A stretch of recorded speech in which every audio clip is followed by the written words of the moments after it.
Baca lagi. Kawan-kawan baca dimanapun Anda berada. Siapkan posisi nyaman, fokuskan pendengaran, mari baca teks dan suara.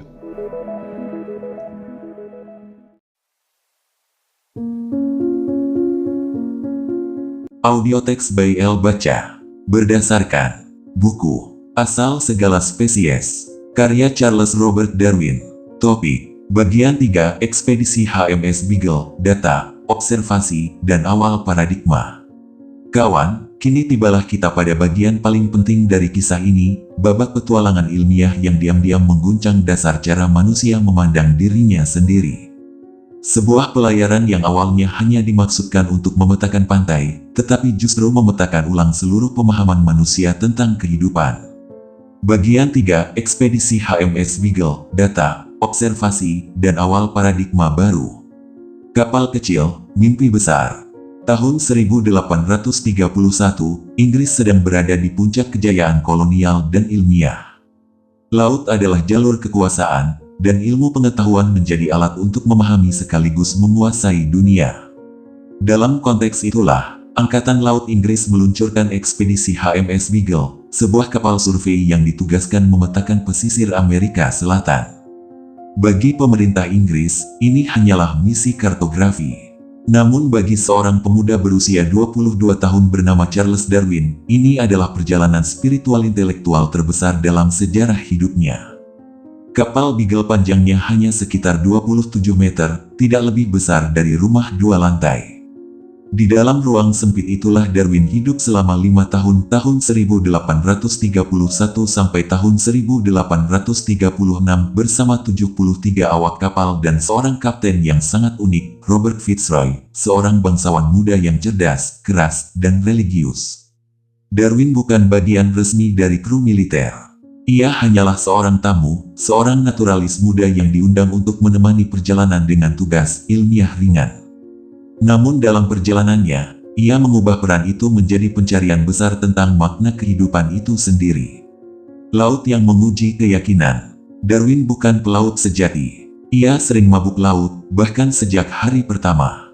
Namun ia segera belajar bahwa laut bukan hanya penghalang, ia adalah laboratorium raksasa tempat kehidupan menunjukkan ragamnya yang luar biasa. Ia menulis dalam jurnalnya, "Saya tidak pernah menyangka bahwa permukaan bumi menyimpan begitu banyak perbedaan, dan setiap perbedaan itu seperti cerita yang sedang menunggu untuk dipahami." Di setiap pelabuhan yang disinggahi, Darwin turun ke darat untuk mengumpulkan fosil, batuan, dan spesimen hewan. Ia tidak hanya mengambil, tetapi menganalisis, mencatat ukuran, bentuk, warna, dan kebiasaan setiap makhluk yang ditemuinya.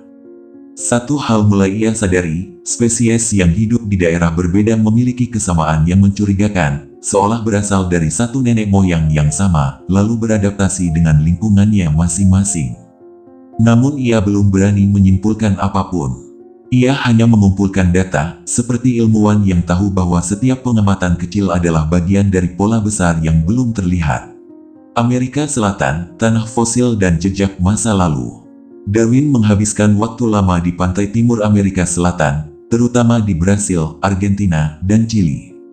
Di sana, ia menemukan fosil makhluk purba yang menakjubkan, tulang-tulang besar mirip gajah, tetapi dengan bentuk aneh.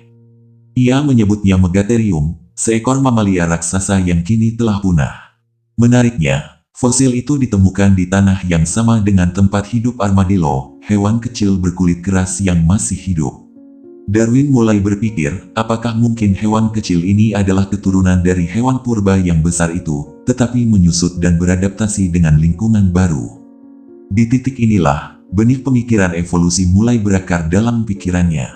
Ia menulis dalam catatan lapangannya, "Jika spesies telah diciptakan secara terpisah, mengapa yang hidup sekarang begitu mirip dengan yang telah punah di daerah yang sama?" Pertanyaan sederhana itu mengguncang pandangan teologi alam yang dominan pada zamannya. Chili, bumi yang bergerak. Saat berada di Valdivia, Chili, Darwin mengalami gempa bumi besar. Ia menyaksikan tanah naik beberapa meter dalam hitungan menit, dan melihat kerang laut menempel pada batu di pegunungan, jauh dari pantai. Temuan ini memperkuat gagasan Lyell bahwa bumi bukan hasil ciptaan mendadak, tetapi terbentuk melalui perubahan bertahap.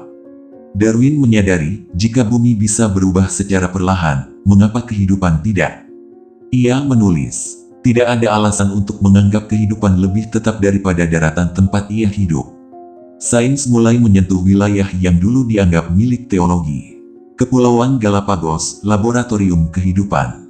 Pada September tahun 1835, kapal Beagle tiba di Kepulauan Galapagos, gugusan pulau vulkanik terpencil di Samudra Pasifik.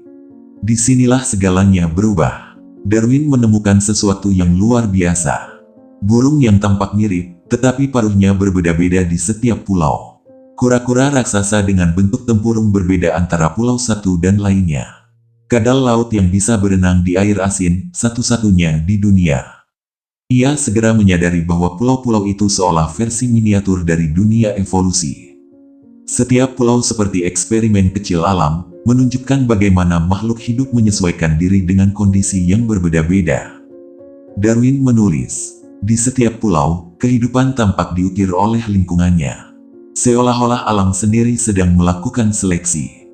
Namun saat itu ia belum punya istilah seleksi alam. Ia hanya mengamati bahwa yang paling sesuai dengan kondisi lingkunganlah yang bertahan dan berkembang biak. Burung Finch, kode rahasia alam. Darwin membawa pulang berbagai spesimen burung dari Galapagos, tanpa terlalu memerhatikan perbedaan spesifiknya. Baru setelah tiba di London, seorang ahli burung bernama John Gould meneliti koleksi itu dan menyadari sesuatu yang luar biasa. Semua burung itu adalah Finch, satu keluarga burung yang sama, namun telah berevolusi secara berbeda di tiap pulau. Ada Finch berparuh besar untuk memecah biji keras, ada yang berparuh panjang untuk memakan serangga di celah batu, dan ada pula yang paruhnya tipis untuk menangkap serangga terbang. Perbedaan fungsi inilah yang kelak menjadi inti dari gagasan seleksi alam. Bahwa alam memilih yang paling sesuai untuk bertahan hidup. Pengembalian data dari catatan lapangan ke kerangka teori. Setelah 5 tahun berlayar, Darwin kembali ke Inggris pada Oktober tahun 1836. Ia membawa ribuan spesimen, fosil, dan catatan lapangan yang sangat detail. Namun yang lebih berharga dari itu semua adalah perubahan cara berpikirnya. Ia bukan lagi seorang naturalis muda yang mengagumi keteraturan ciptaan, tetapi seorang ilmuwan yang mulai melihat perubahan sebagai hukum utama kehidupan. Darwin belum menulis teorinya, belum juga berbicara lantang. Ia memilih diam dan berpikir selama hampir 20 tahun berikutnya. Dalam keheningan itu, ia menyusun catatan-catatan kecil, membandingkan hasil observasi dengan teori Lamarck, dan menulis gagasan-gagasan awal yang kelak menjadi dasar dari buku besar On the Origin of Species. Refleksi akhir, Galapagos sebagai cermin alam. Kepulauan Galapagos adalah tempat di mana Darwin pertama kali mendengar bisikan pelan dari rahasia kehidupan. Bahwa alam tidak diciptakan selesai, melainkan sedang berlangsung, terus berubah, bereksperimen, dan menyeleksi dirinya sendiri. Disinilah konsep kesempurnaan runtuh, digantikan oleh gagasan yang jauh lebih dalam, keberlanjutan. Bahwa keindahan hidup justru terletak pada kemampuannya untuk menyesuaikan diri. Darwin belum tahu betapa besar dampak dari temuannya itu. Namun sejak pulang dari Galapagos, dunia tidak akan pernah sama lagi. Demikianlah, kawan, bagian ketiga dari kisah besar ini, saat alam sendiri yang berbicara kepada manusia melalui mata seorang pengamat yang sabar. Jika kawan siap, kita akan melanjutkan ke bagian 4, tentang masa panjang penuh pergulatan batin, ketika Darwin berusaha menyatukan iman, keraguan, dan fakta-fakta ilmiah yang ia temukan, bab yang berjudul Pergulatan Sunyi Antara Iman dan Penemuan.